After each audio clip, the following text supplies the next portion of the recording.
Okay, so we're recording now, so welcome everyone. There'll be a few more pings as more people arrive. Normally we get a few people arriving in the first 10 minutes, a few more people arriving in the first 10 minutes. So we are now in the, if I can see my own screen, we're now in the 5th session. And as Priscilla was just saying, there are recordings up on my YouTube channel.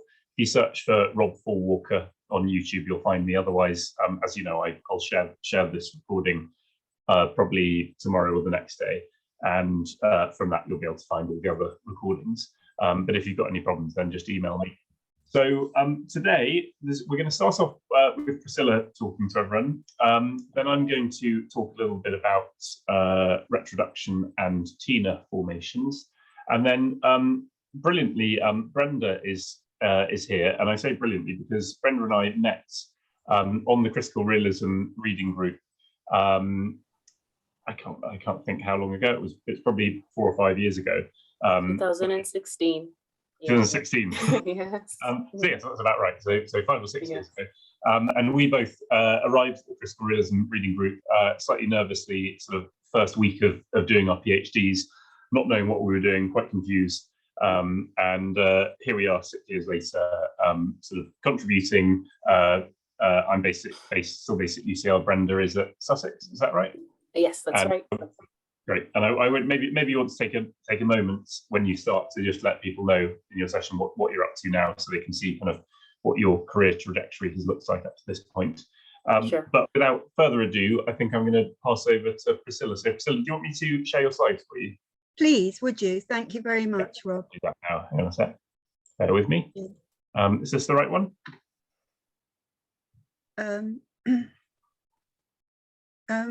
Have you? No, it's no, it's. That's the one you just sent me. Oh, I see. Do you want to just? Should I just on a bit and to check? Go down to the. Do you want to put it on full screen and go to the next slide then, please, Rob? Thank you. Okay, is that not full screen? No. Okay, hang on a sec.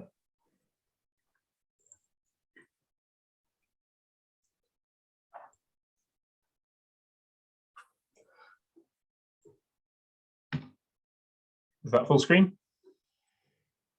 I don't think it's the right PowerPoint. Is it the one I sent you? The one you just sent me, yeah. No, it's not the one I've sent. It's not the one I've sent you. Okay, bear with me one moment. I'll try and download it. Hang on a second. Shall I just be telling people something? As some of you may know, there's a UK union strike of University and College Union on the 2 Mondays at the end of February, and we are sorry that we're going to not hold the meeting on those 2 Mondays, but we are going to hold the last 4 sessions through every Monday in March, which is well before Easter. So we do hope people aren't inconvenienced by that. The other thing is just to start talking. Would you like me to show this PowerPoints then, Rob? Would that be a help? Yeah, if you're able to, I'm pretty sure that's the one you just sent me, so I can download it again. Well, would it be a good idea then if I send it to you again? I'm extremely sorry, everybody, for all this messing about. Take a moment. Send it through and then we'll get started. Yeah. Okay. No, it's not, Rob. The one I've sent you is the one. So there's no point in me sending you another one because I'll download that one again and then put it up. Hang on a second. Okay. Yeah. Okay. I'm just wondering how to. Oh, share screen. Here we are. I've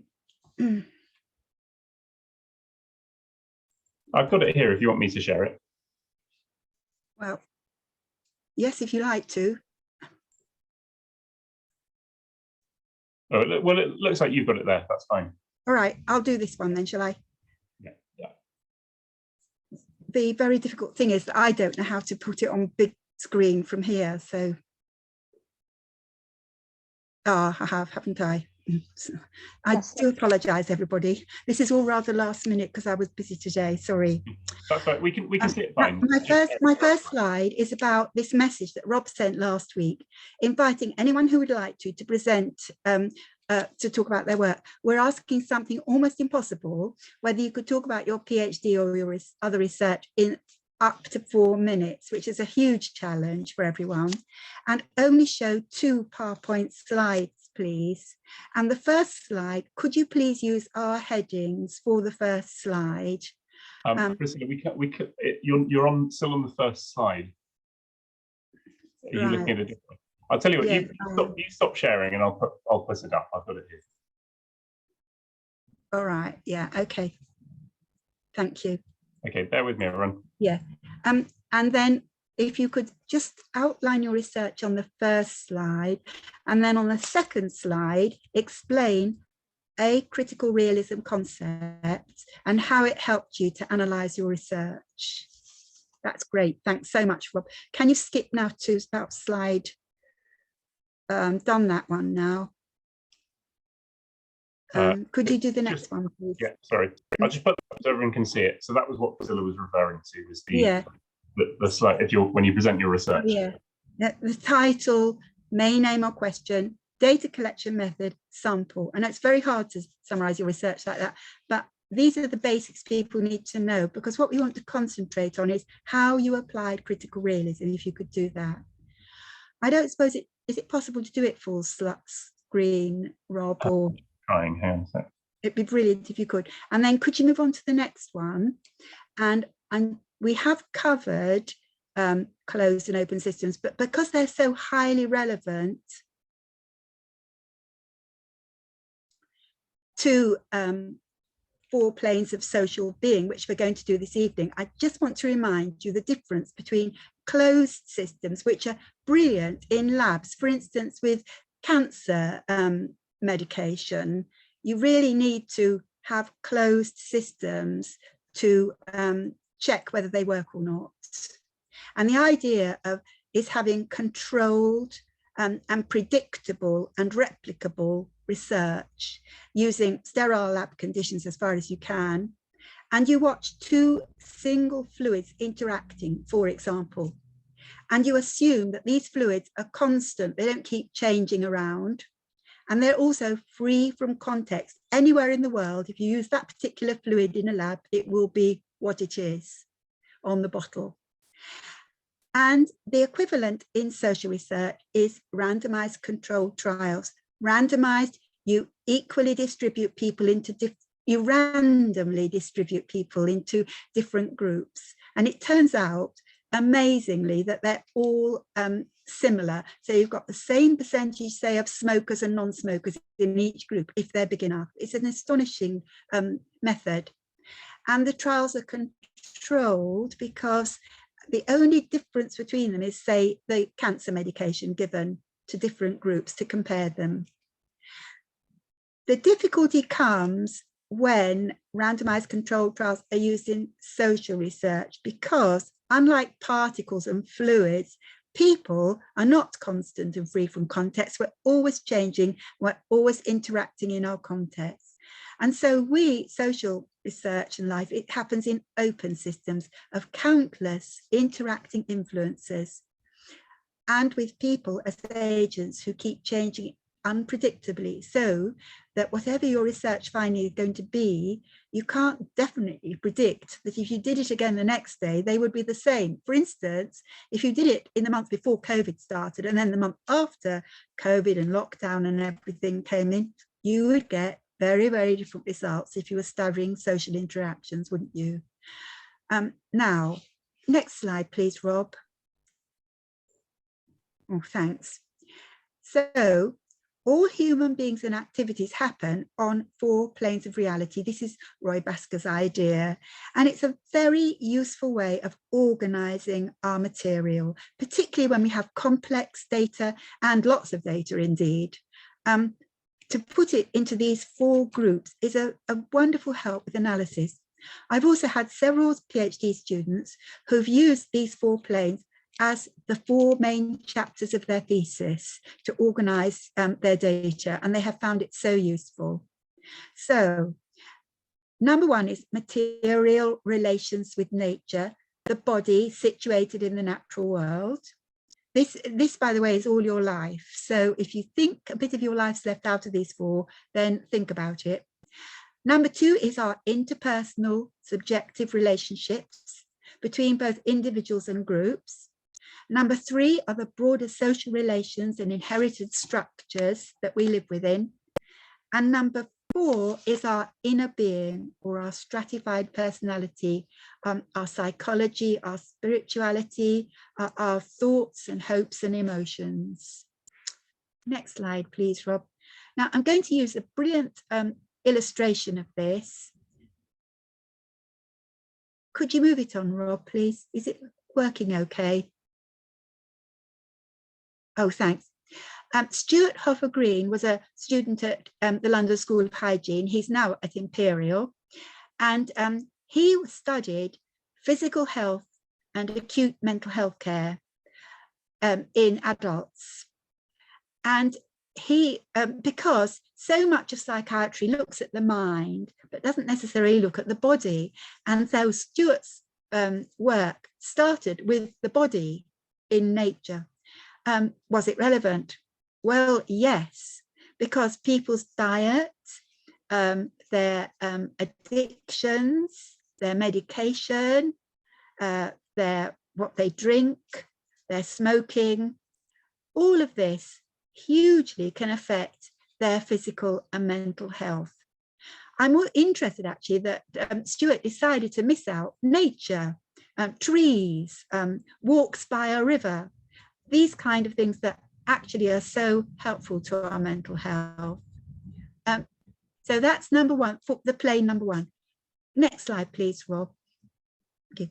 Number 2, interpersonal relationships. Well, there are relationships with all the teams of carers that the person meets, friends, family, and work colleagues, and also individual key workers, maybe counsellors and therapists who can have very deep relationships with patients.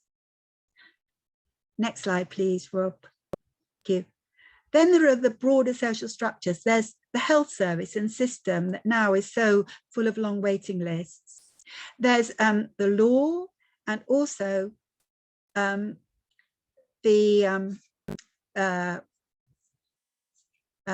the scholarship and research and learning behind psychiatry and all the other disciplines and professions concerned. In mental health, the NGOs like Mind play a very important part. And also there are sort of rules of life, and there's the whole NHS, and there's our political and economic system, and there are international relationships, for instance, migration and asylum seeking, and all kinds of worldwide pressures and structures that can hugely increase mental illness and contribute to mental health. And then the 4th slide, please, Rob. The 4th plane of social being, which is our inner selves. And they can be refer to our relationships, our feelings about them, spirituality. I think the little balloons at the bottom could be our internal conversations that you may remember that Jana talked about a few weeks ago, and how we draw on the structures and then interpret them in our mind as to how we should act or want to act. So again, all of these other 3 planes come into our mind and we process them, and for better or worse, we feel happier or more anxious and depressed in the way we process the other planes. So I hope in the discussion later on this evening, you will divide your a page or the screen in your sort of making notes notes while you're talking, and one of you will talk about your work and then think about how it divides into the 4 planes and how that could help. Next slide, please, Rob. Now, the 4 planes are very, very helpful for connecting quantitative to qualitative. You don't need to do a huge study to draw on quantitative research.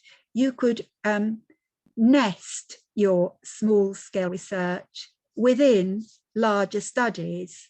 Like, say, Stuart, you have looked at people in a couple of hospitals. You could then, of course, look at the worldwide literature that relates to huge surveys and variable analysis and all kinds of work that maybe you haven't got the time and the funding to do yourself, but you can relate to your work.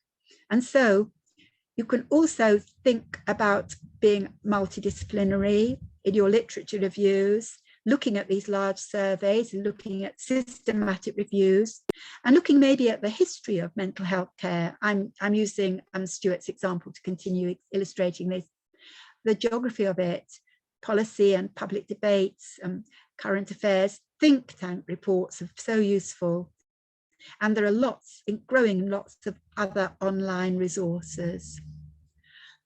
And again, in interdisciplinary research, we can look at naturalism, the social and natural sciences.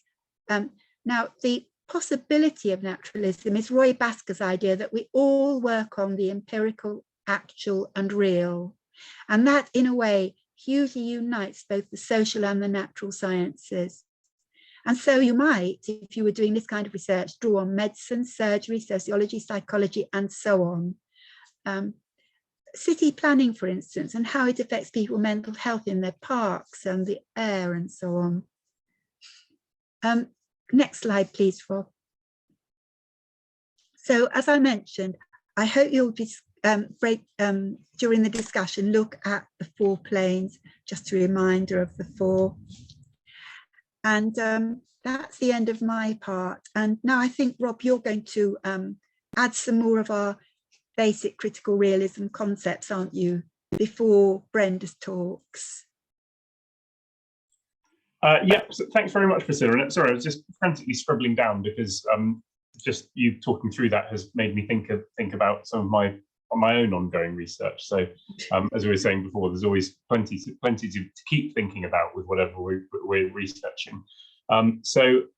Yes, I'm going to now talk about, this is slightly disjointed because I'm now going to talk about retroduction, because we haven't really covered it fully yet, and also TINA formations. So just to avoid confusion, this is not totally related to what Priscilla's going to be speaking to, but what Brenda's going to be speaking about is related to what Priscilla was speaking about, just before anyone ties themselves in knots trying to make connections between what we're all saying. But we felt it was important to get this in. So if I can just start sharing this and come back. So here we go. So I am, oops, sorry. Okay, can you all see that? So these are the things I'm going to talk to you about. I'm going to talk about the problem of induction, which we've already discussed a bit. I'm going to talk about retroduction, which is a solution to the problem of induction. And I'm also going to talk about TINA formations. So moving on. So the first thing is the problem of induction. And I can't remember if we've on this course mentioned white swans, but someone was talking about white swans the other day. So apologies if we've already covered this, but hopefully it won't hurt to go over it again. But so this is a very kind of Eurocentric example, but I'm actually going to make it even closer to home, make it an egocentric example. When I was growing up, I grew up in the UK, and I assumed that all swans were white. But when I was 14, my dad got a job in Adelaide in South Australia. So all the family moved down there for a year or so. And I immediately on arrival saw that swans were black. So my presumption, my presumption that all swans were right, which was a process of induction, I had seen a conjunction of events in my experience, all of the swans that I had seen up to that point had been white. That I then through a process of induction, I assumed that all swans would be white. That was proved incorrect by the black swan, and the black swan is often used as an example of this being an incorrect process, the process of induction, or an incomplete process. And to make it slightly broader, this was something that happened within the natural sciences in the mid-1600s, when Europeans travelled to southern Australia and they saw black swans, and that led them to start sort of thinking about the process of induction, or some people think about the process of induction or the problem of induction.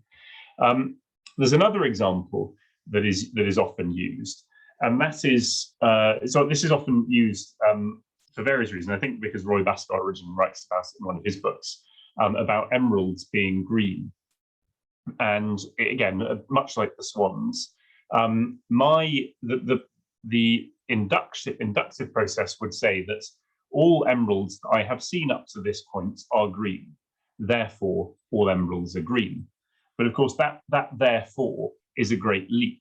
There's nothing to confirm that. There's nothing to qualify or to be sure about that. It could be that the next emerald you see is different. So the solution to this, to understanding why emeralds are green, is the process of retroduction. And there's this acronym that Roy Bhaskar uses, DRAKE, and this describes a critical realist schema for scientific discovery. So I'm just going to read down the bullet points here. And so this is a very basic process of, or a very basic schema for scientific discovery. And when I say scientific discovery, I'm also obviously talking about the social sciences as well. So the starting point is that in your research, you will describe a pattern of events. You will describe a pattern or a phenomena. Then, through a process of retroduction, and this is important, it's a process of imagination, ultimately, that you imagine the possible mechanisms that might account for the phenomenon or pattern that you're looking at. So you imagine these mechanisms. And then you go through a process. I think someone referred to this previously, and I think last week talked about this. Where does our certainty come from with this process? And in fact, there isn't any certainty, and that's one of the very important points here. That the scientific process is not certain. It has to be filled with doubts, because we are uncertain. We're trying to until we see something that is incorrect, then we are not. Well, there is no certainty. But that makes the next three stages, E, I, and C, absolutely vital. So you then, having imagined your possible mechanisms, you eliminate those mechanisms that do not apply. So this might be through experimentation, it could be through observation, but you will try and eliminate those mechanisms that don't apply. And then this puts you now in a stronger position to identify the causally efficacious generative mechanisms or structures that are at work. And then finally, very important, correction of findings in light of this identification. So we've talked about being humble with your findings or humble with your research. This is, you need to avoid being dogmatic. So back to the emerald, all emeralds are green. And through a process of studying the crystallography of the emerald, which is achieved by looking at how light reacts with the emerald, crystallographers have managed to deduce that the crystalline structure of the emerald, and they can therefore work out how that crystalline structure interacts with light to ensure that emeralds only ever emit green light. So that gives you the mechanism by which emeralds are green, and so through a process of retroduction, we have a fuller picture of what causes emeralds to be green, rather than just presuming that we're going to see the same thing that we've seen previously, which was the process of induction. So that's the distinction between induction and retroduction. And I'm just going to give you one more example before I move on to Tina. And that is, I spoke about this before, and this is sort of an example that's close to home for me, because as I've mentioned before, many years ago did an undergraduate degree in geology. When we look at probably everyone on this call knows volcanoes spew out lava.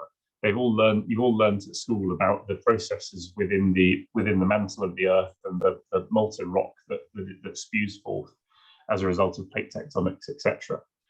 No one has ever seen those processes. No one's seen what goes on under the earth. We've only, through a process of retroduction, worked out what mechanisms result in lava at the surface. And I just wanted to use this example because it's quite an important point to make here. That, and it's written about in a number of Roy Bascar's books, at least in Enlightened Common Sense, that all good science is critical realist, or all good science, I think he says, has always been critical realist. This is just a good practice of science, but it also allows you to see where other people's approaches are flawed. It allows you to question research that you've already carried out yourself and revisit our understanding of the world. So that's retroduction as a solution to the problem of induction. So I'm now this is another change in topic. So this is not totally related to this before you get confused. So I'm now going to talk about TINA, and TINA stands for there is no alternative.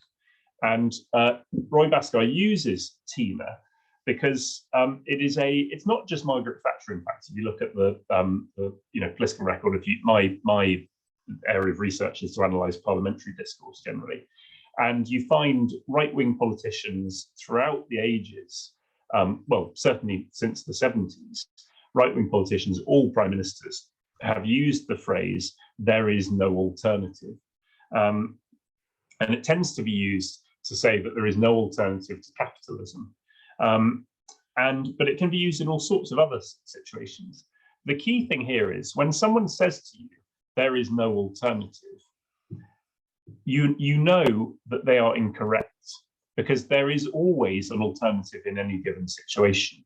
The alternatives may not be feasible, they may not be viable, but there is always an alternative. And it's just a shorthand, TINA, because it means to have this shorthand is an incredibly useful thing to have, because not only when you're analysing social situations, analysing discourse, when you see someone proposing that there is an alternative, it immediately puts up a red flag for you to question. Okay, so there is something here that we can critique, something that we can question. This person is incorrect in their assertion. And just from my personal account, I have, through my own kind of research and then subsequent lobbying and activism around my research, I spent a lot of time talking to civil servants, and rarely does a meeting go by with a civil servant when I'm not told that there is no alternative to current counter-terrorism policies. And this, every time it indicates that they are incorrect in their account of the world. So it's very useful just to have this as a tool to say that. Just a couple of quotes here, but I'll just stop talking here and let you read them for a minute or so, and then we'll hand over to Brenda.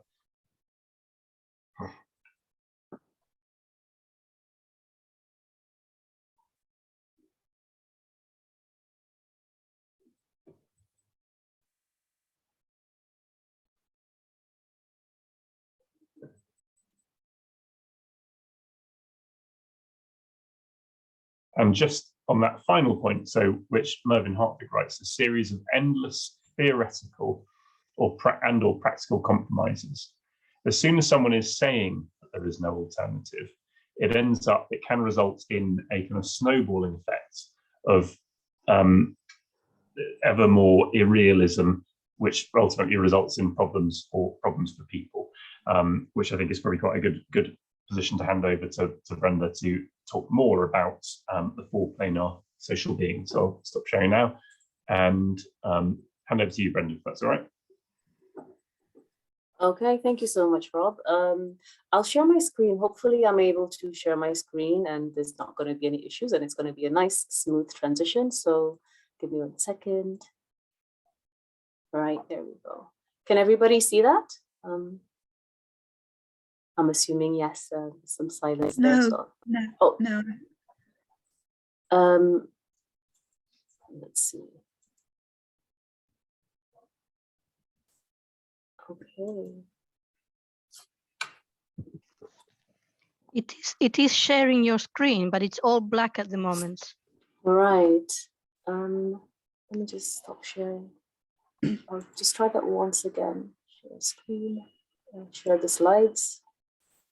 Right. Can we see that? Yeah. Yeah. Yeah. Okay. For some reason I can't go on to the. Let's see.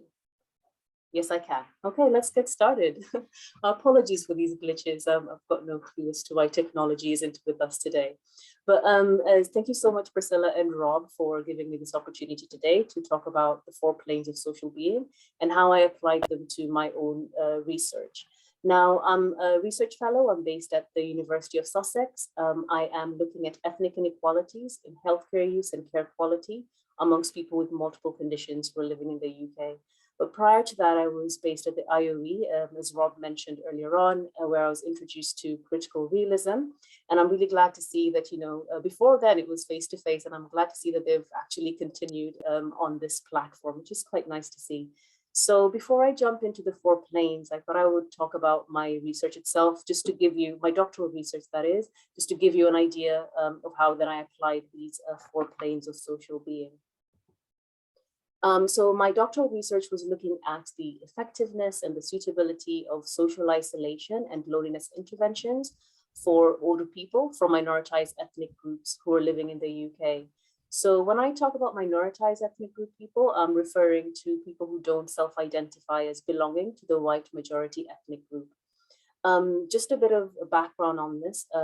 As we know, during the pandemic, social isolation and loneliness, they have become quite a public health concern, but this was the case even before the pandemic. Anybody at any age can be affected by social isolation and loneliness, but older people from minoritized ethnic groups tend to be at increased risk. If we compare them to people from the white majority ethnic groups, many of them suffer from poor health, late life poverty, and early retirement.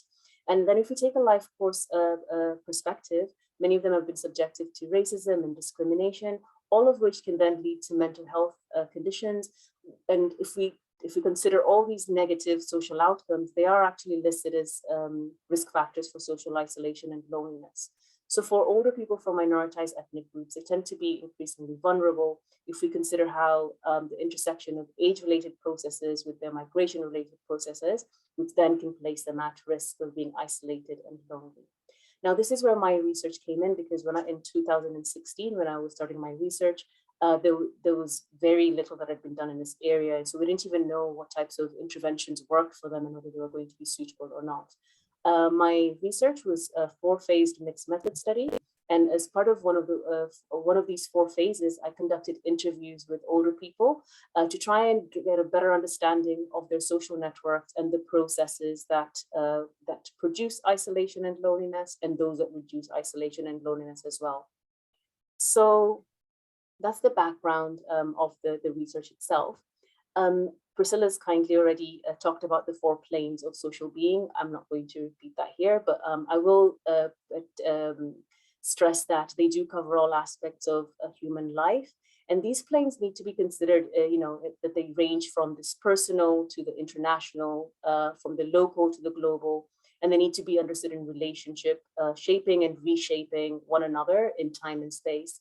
I was really drawn to these because the 4 planes, they can help researchers to organize and analyze data, and they allow for this critical analysis of social phenomena, especially things like complex loneliness and isolation.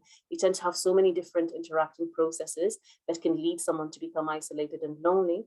And these 4 planes will help us to try and avoid overemphasizing interpersonal or structural influences to try and explain human behavior. Now let's jump onto the first plane and how I applied this to the interviews that I'd conducted. This first plane, it posits that all social events and actions have to be captured in terms of their material aspect, in terms of our transactions with nature, as Priscilla had indicated earlier.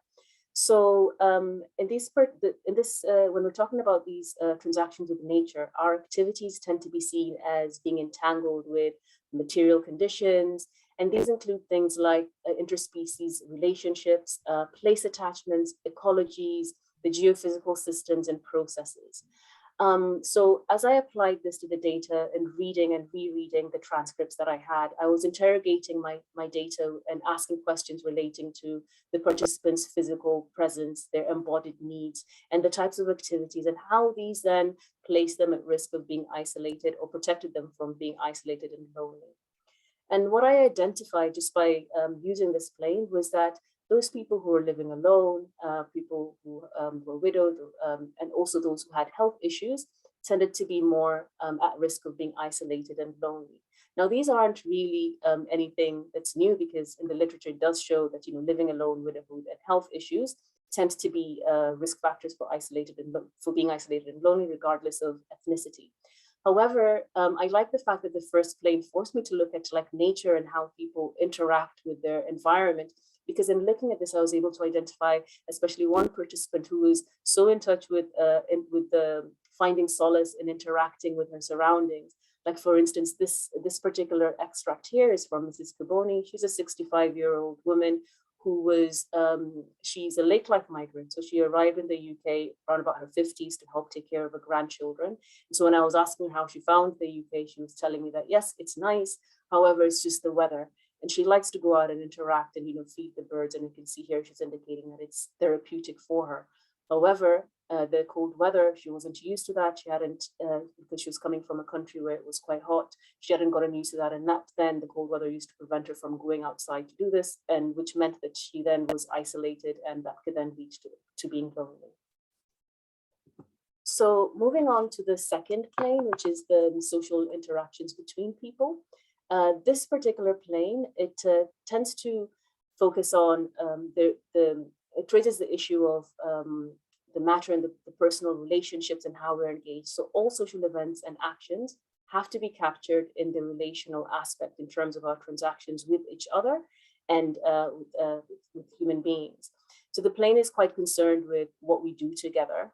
And this really fit in nicely because networks are quite important when it comes to being isolated and lonely.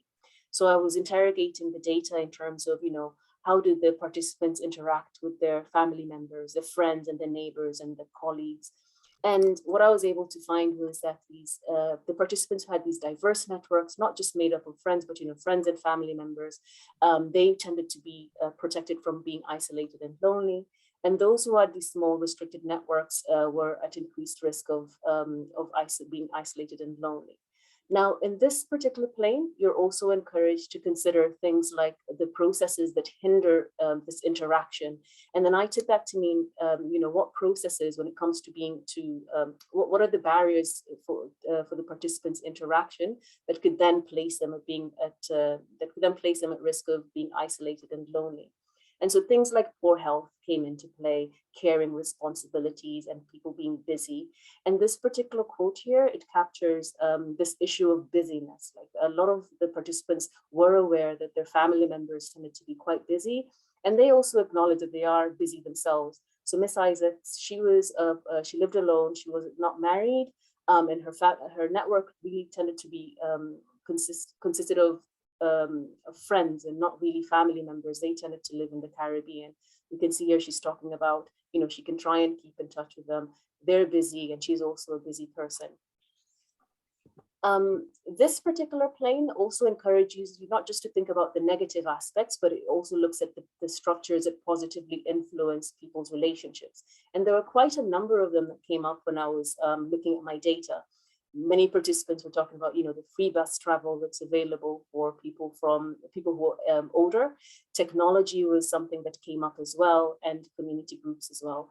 So there was one participant actually who was talking about radios being a companion. She referred to it, whenever she puts on the radio, she can listen to, all these things that are quite positive. She can call in, so, these interactive radio sessions. Skype and WhatsApp were quite good, but one thing to note was that it wasn't just technology that was going to protect people from being isolated and loneliness. We had a mix because it wasn't enough, and some people felt as though they still needed this face-to-face interaction. So community groups was also something that came up quite strongly. Mrs. Lambert, she was a married woman whose husband was suffering from a long-term condition, and so she was like the sole carer. But she did attend these day centers where she could meet with people of her own background, so they could play games, they could sit down and have a chat. And she found this quite helpful in terms of fostering this sense of belonging and helping her not feel like that she's not alone. Let's move on to the phase, to the plane that looks at the social structures, to the third plane. So in this plane, social structures influence the ways that individuals interact with each other and the bargaining power that is historically given to some groups and not to other groups. It refers to the structures and social institutions that the participants engage with really. So in this plane, you're encouraged to think about the dynamics of power and how they influence our actions and our freedoms. So with this in mind, I was looking at the wider societal influences, and I was able to identify things like the economic conditions in the UK, as well as in the countries where the participants were born. There were for instance, there were some participants who would have wished to have retired in their home countries. However, the economic conditions there weren't suitable enough. They were talking about, the health being very expensive. They'd have to pay for that. So then this hindered them from going to live there fully. And they tended to have one foot in the UK and one foot in their country of origin. There was also things like sexism that came in. For instance, I identified that many of the women were performing these caring duties. Things you can see here, there's a quote from Mrs. Chakrapani, who's talking about babysitting, and this kind of hinders them from meeting with friends. Says most of us are busy, it's harder for us now, and because the children need us more. And then there was also this issue of the culture of differences. And this is in particular to some participants who were from, actually most of the participants who were from Africa. And they were indicating that there was differences, but for instance, being in the UK, they could go days without speaking to someone or without someone coming to check in on them. But this wouldn't be the case in Africa, where someone, a day wouldn't go past, they would come in and check on you. Your relations are there, as Mrs. Jita is saying here, so a friend can come and stay with you the whole day and do everything for you. And so we've got this discrepancy between what they're getting here and what they believe that they would be getting if they were back home. Right, so on to the last plane. This particular plane, the embodied personality, as Priscilla indicated, it refers to subjectivity of the individual person and how personality is stratified. So here we're encouraged to look at things like personal views, people's experiences, and people's identities. Also, it's one thing that's quite important that Priscilla mentioned was that this plane, it's dialectically interdependent with the other plane. So you also need to consider how this brings in, this is the other processes, the other planes come in. So when I was interrogating my data, I was trying to find out the ways in which participants coped or prevented the experiences of isolated and loneliness, and almost to show the type of resilience that they have when it comes to protecting them from being isolated or lonely.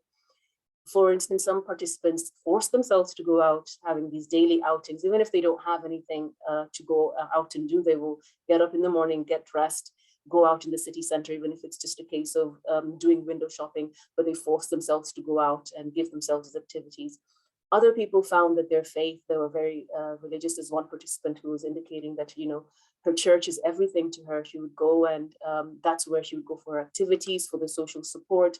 She was aware of the other services that were happening around her, but she just preferred, because then she had a strong religious identity, she preferred to interact with people from her church. And then there was plenty of people who had hobbies to keep them busy. For instance, we've got here Mr. Bilal, who he loves to play golf. Although it's not just golf that keeps him busy, but he's quite happy to sit down with a book as well, and hours are going to be passing by without him knowing. And for some people, like I was talking about the late life migrant who came through, she had spent a long time caring for her children, who were now grown by the time that I was interviewing her, and she hadn't gotten into grips, with a hobby. She was trying to look for somewhere for something to do now that her grandchildren didn't need her anymore. So I'm just going to summarize here. I don't want to take too much time, but I just wanted to highlight some of the positive aspects of using the 4 planes of social being in my research. I found that after I was able to understand what each of the 4 phases entail, that it was easily applicable. And it doesn't necessarily mean that, when you're collecting your data, you have to have these 4 planes in mind. You can actually apply this to data that's been applied already, because then I had already collected my data, and then I went back to analyze the data using these particular 4 planes. I think that it provides this structured but a flexible approach to analysis. And again, once you get familiar with it, then at each stage you can formulate the questions that you want to ask in relation to the research that you're carrying out. And another positive thing was that it goes beyond looking at the level of the micro to the meso and the macro levels. And I think this is quite important, because when it comes to things like isolation and loneliness, we can get stuck in thinking like, oh, why don't you just go outside and make friends? Individuals can tend to be blamed when other factors need to be considered. I was talking about the economic conditions earlier on when I was looking at the 3rd plane, and that's quite important, because like for older people, we know that with austerity measures, some services have been cut off. Day centers are no longer there. Libraries are being shut down left, right, and center. And so instead of thinking, oh, why can't this participant go out and look for something? It may be a case of where are these services that used to be available that are no longer available, that are making it difficult for them to engage. And I think that one thing, especially for the last phase, it helped to reveal this resilience and the coping mechanisms for the participants. It shows that, they're not just sitting there without agency, they are trying, and you can see the different options that they had. So I'm going to leave it there, and I don't want to take up too much time, but I will hand back this screen to you guys, and open to any questions or whatever. Thanks very much, Brenda. That was fascinating, and it was really insightful having those quotes from your participants. I'm sure I'm not the only person who's been scribbling down names of elderly relatives on my to-do list. Cool. So thanks for that. And it also just in reference to that last quote from Mr. Bilal about reading a book. Just as that's quite a good way of ending, because we're going to be talking in subsequent sessions about meta reality. And in fact, his sitting there, I think he said hours passing by without knowing while he read a book. That without knowing, you'll learn in later sessions, is a demonstration of meta reality, of being able to act without thinking, or the unthought actions. So that was fascinating. Thank you very much. Should we just quickly have a look at the chat and see if we've got anything to say? So we're asking about abduction, Rob. Do you want to? Some people wanted to know about abduction. I think my understanding of abduction. I think Priscilla, perhaps you'll help me on this, but it's seeking the simplest explanation for anything. So I wonder if abduction necessarily involves the leap of imagination. But do you want to add to that, Priscilla? Well, I think people position it after induction or deduction. Your next step is abduction, which is sort of thinking sideways, thinking, I haven't got there yet. Are there other possibilities? Should I reframe my question and my data? But it's definitely before sort of retroduction, which is this leap of imagination, and also thinking of what would the world be like. So abduction is more in the induction and deduction, sort of more mainstream forms of analysis. Yeah, would And you say? I think the maybe the distinction to make here is that you know that you're doing retroduction if you are conceiving of the world as a laminated ontology, that you're making a distinction between your empirical data, the actual world, and the real generative mechanisms that you're theorizing. So if you are using your empirical data to theorize the real generative mechanisms, then you're following a process of retroduction. So I think unless there are any specific questions, and I mean, if anyone wants to just speak out now, then do. Otherwise, we'll move on to breakout rooms. I'll give you a moment, but do shout out if there's anything. No. So I think what we'll do now. So Priscilla, if we'll put everyone into breakout rooms. We'll do you sort of 4 or 5 people again, and that will result in 3, 4, or 5 because there's normally 1 or 2 people who drop out. And if you want to, as Priscilla said, if you want to, quite a useful way of doing this is to put a cross on a big piece of paper and just write the different, you've got material transactions with nature, social interactions between people, social structure, and embodied personality, and think about how those would fit into your research. Do they add anything to help you consider your research? Priscilla, do you want to add anything before we put people into rooms? No? Okay, and so I will now put everyone into breakout rooms. Bear with me a moment. And I'll do the usual thing of popping in and sort of saying hi to people, seeing how you're getting on. And just if you've got any questions, just put them in the chat. Okay, so I'm going to put you in breakout rooms now. Open all rooms. How long for, Robert? Oh, sorry. I'll come back in 20 minutes. I'll just put them.